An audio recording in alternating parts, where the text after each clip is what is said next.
Pombal e os jesuítas. Após o reinado de esbanjamento de Dom João V, sobe ao trono de Portugal Dom José I como quinto rei da dinastia Bragantina. O soberano escolhe para seu primeiro-ministro a Sebastião José de Carvalho e Melo, depois Conde de Oeiras e mais tarde Marquês de Pombal.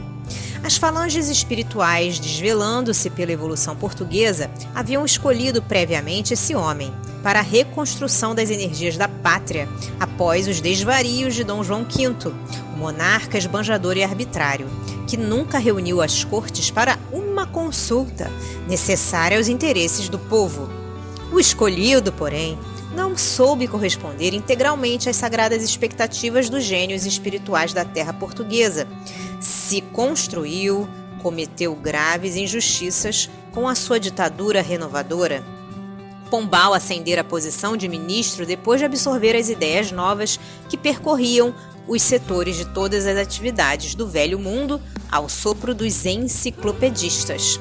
O campo diplomático já lhe era conhecer a técnica política de um Roberto Walpole e, enquanto a sua pátria se algemava aos tribunais da Inquisição, com sérios prejuízos para a educação nacional, o cérebro se lhe povoava de planos audazes e reformadores. Elevando-se ao trono em 1750, Dom José I escolhe-o imediatamente para chefe supremo do seu governo e, quando em 1755 foi Lisboa parcialmente destruída por um terremoto, o ministro renovador teve a oportunidade de demonstrar a sua capacidade criadora, reedificando a cidade que renasceu dos seus esforços mais engrandecida e mais bela. O Marquês de Pombal, todavia, desde os primórdios de sua ação no governo, não tolerava os jesuítas que, nas cortes europeias, se intrometiam em todos os negócios da política do século com a pretensão de imunizar o mundo inteiro das correntes de pensamento da reforma. Os missionários humildes da célebre companhia, radicados no Brasil, diga-se em honra da verdade, estavam muito longe das criminosas disputas em que se empenhavam seus irmãos no outro lado do Atlântico, mas sofreram com eles a incessante perseguição tão logo se apossou do governo o famoso ministro. Surge, afinal, o atentado contra a vida de Dom José I em 1758, no dia 3 de setembro desse ano, quando regressava de uma entrevista ao Palácio da Ajuda. O soberano foi alvejado a tiros de bacamarte, partidos de um grupo de pessoas desconhecidas. As suspeitas recaíram no Marquês de Távora e seus filhos, no Conde de Alto Guia e no Duque de Aveiro. Conquanto fosse este último um dos implicados no movimento regicida, o mesmo não acontecia aos távoras, inocentes daquele delito. Instaurou-se um processo que terminou, apesar de todas as suas clamorosas irregularidades, com a sentença de morte para todos os implicados. Em vão, procuraram os portugueses influentes na corte modificar a decisão do ministro. Os condenados sofrem os mais horrorosos suplícios em Belém e a própria Dona Leonor Tomásia, Marquesa de Távora, foi decapitada. Pombal aproveita o ensejo que se lhe oferece para justificar a expulsão dos jesuítas, apontando-os como autores indiretos do atentado, e Dom José I, a instâncias do seu valido, assina sem hesitar o decreto de banimento. Esse ato de Pombal se reflete largamente na vida do Brasil. Todo movimento de organização social se devia, na colônia, aos esforços dos dedicados missionários. O clero comum possuía escravos numerosos e chegava a defender o suposto direito dos escravagistas, incentivando a caça aos índios e abençoando a carga misérrima dos navios negreiros. Os jesuítas, porém, sempre trabalharam no início da organização brasileira dentro dos mais amplos sentimentos de humanidade. Aldeavam os índios, aprendiam a língua geral, a fim de influenciarem mais diretamente o ânimo deles, trazendo as tábuas rústicas às comunidades da civilização, e foram, talvez, naqueles tempos longínquos, os únicos refletores dos ensinamentos do alto. advogando seu verbo inspirado à causa de todos os infelizes. A sua expulsão do Brasil retardou de muito a educação das classes desfavorecidas e, se o ministro de Dom José I estendeu algumas vezes o seu dinamismo renovador até a pátria do Evangelho, sua ação poucas vezes ultrapassou o terreno material, tanto que, mesmo alguns melhoramentos introduzidos no Rio de Janeiro pelo conde de Bobadela, que levantou aí a primeira oficina tipográfica do país, foram por ele destruídos à força de decretos que constituíam sérios obstáculos à facilidade de educação no território da colônia.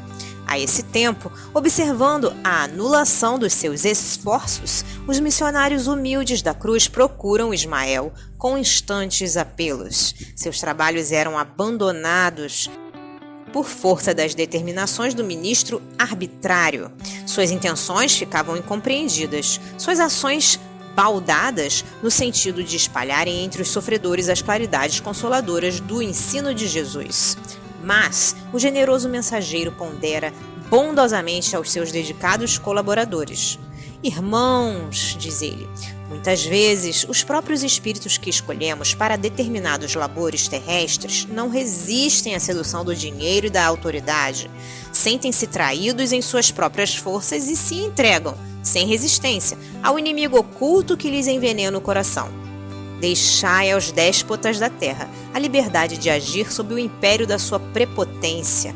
Por mais que operem dentro das suas possibilidades no plano físico, a vitória pertencerá sempre a Jesus, que é a luminosidade tocante de todos os corações.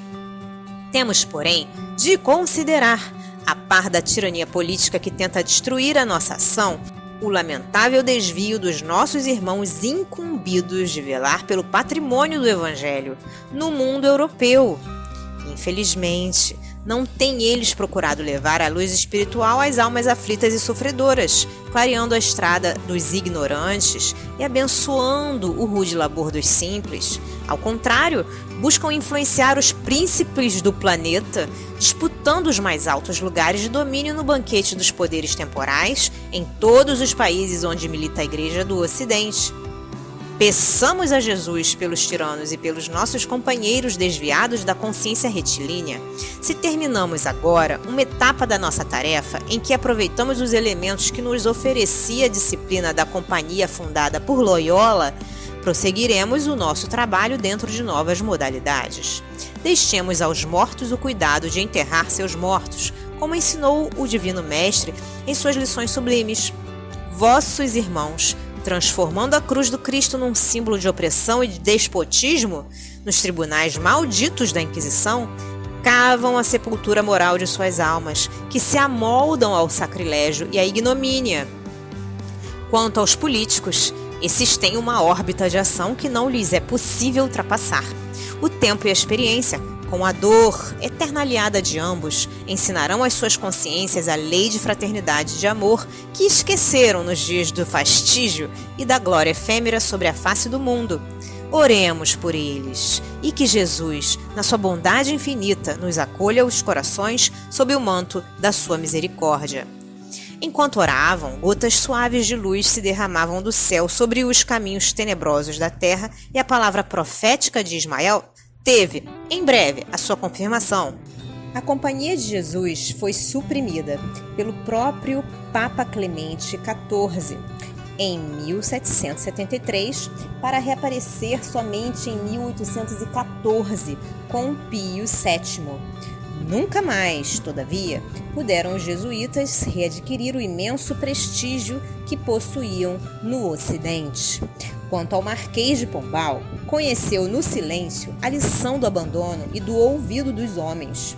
No dia em que agonizava Dom José I, o cardeal de Lisboa, Dom João Cosme da Cunha, que devia ao famoso ministro a altura da sua posição eclesiástica, lhe declara no aposento do moribundo: Vossa Excelência já nada mais tem que aqui fazer, testemunhando-lhe venenosa ingratidão.